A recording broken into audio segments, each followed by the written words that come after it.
Bawal ba talaga mag-perform ng exorcism ng mga babae?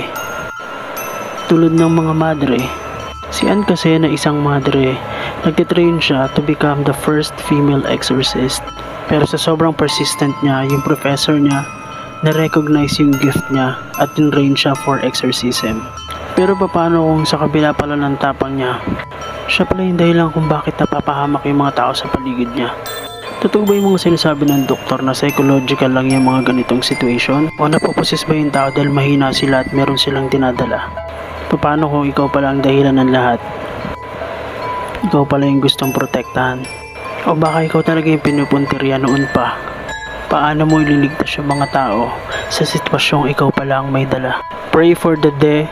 May mga words na bawal kasi sabihin, guys. Pero super ganda nito. I will rate this 9 out of 10. Panoorin nyo guys at rate nyo rin dito.